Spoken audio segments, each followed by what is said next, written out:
நார் உரி அரைக்கிறது தான் நார் உரிக்கணுமா? ஆமாம், நிறைய பேர் தெரியாதுல்ல. அரைக்கிறது நார் எடுத்துட்டு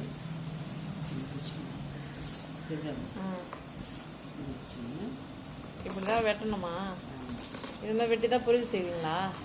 நான் அரைக்கிறேன்னா கடைவாங்களே, அது கடையில் தான் நான் சொல்லுவேன். கடையெல்லாம் மாட்டீங்களா? ஏன் அது கடையாம பொரிக்கிறீங்க?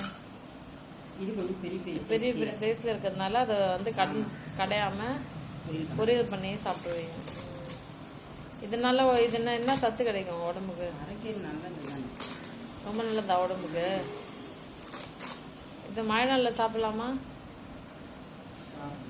சாப்பிடலாமா? அரைக்கிற சூடு, அதனால மழை நாளில் சாப்பிடலாம். வெய்ய நாளில் சாப்பிடலாம்.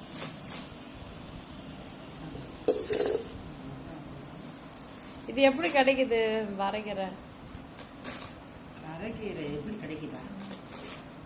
எப்படி கிடைக்குது? விதை போட்டு முளைச்ச உடனே அரைக்கிறதா? அப்படி அரைக்கிறதுக்குன்னு விதை விற்கிது. ஆமாம், அதை வாங்கிட்டு போய் விவசாயம் பண்ணுற இடம்லாம் இருந்துச்சுன்னா கடுகு மாதிரி இருக்கும், அழகாக அதை போட்டு விதைச்சோன்னா முளைச்சிடும். இது தண்ணியில் போட்டு நல்லா அலசி ஃபில்டர் பண்ணிடணும். தண்ணி இல்லாமல் வடிகட்டிடணும்.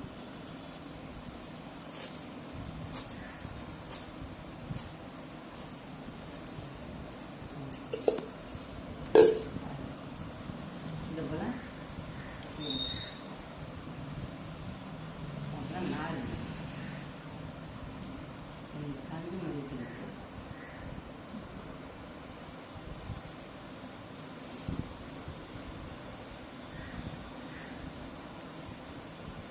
ஏன்னா நிறைய பேருக்கு இன்னமும் அரைக்கீரை செய்யறது எப்படின்னு தெரில, அந்த பொரியல்லாம் செய்ய தெரில. இதை பார்த்தா அவங்களுக்கு இது யூஸ்ஃபுல்லாக இருக்கும்ல, கற்றுப்பாங்க அரைக்கீரை பொரியல் எப்படி செய்யறதுன்னு.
பெரிய தண்டுகள் தான் கொஞ்சம் நார் இருக்கும்.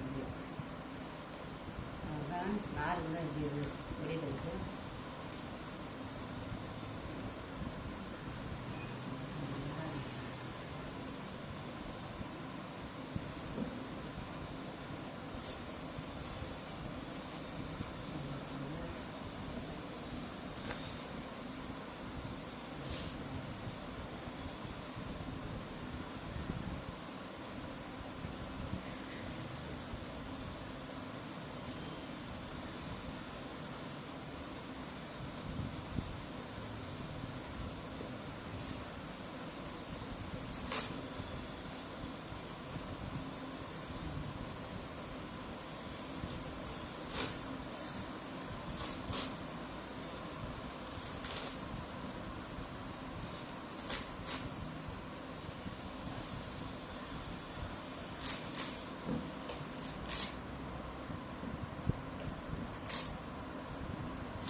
ஃப்ரெண்ட்ஸ், உங்களுக்கு அரைக்கீரை எப்படி பொரியல் செய்யறதுக்கு கிளணும்னு தெரிஞ்சுருப்பீங்க. ஸோ உங்களை நெக்ஸ்ட் வீடியோவில் வந்து மீட் பண்ணுறோம். ஓகே, அப்புறம் இந்த சேனலை உடனே சப்ஸ்கிரைப் பண்ணிக்கோங்க. அப்போ தான் நாங்கள் போகிற வீடியோஸ்லாம் உங்களுக்கு நோட்டிஃபிகேஷனாக வரும். உடனே லைக் பண்ணிவிடுங்க, நிறைய பேருக்கு ஷேர் பண்ணுங்கள். அரைக்கிற பொரியல் செஞ்சு சாப்பிட்றதுக்கு யூஸ்ஃபுல்லாக இருக்கும். எப்படி அறிவும் பாருங்க. ஓகேவா? Anyway, thank you so much for watching. Bye bye.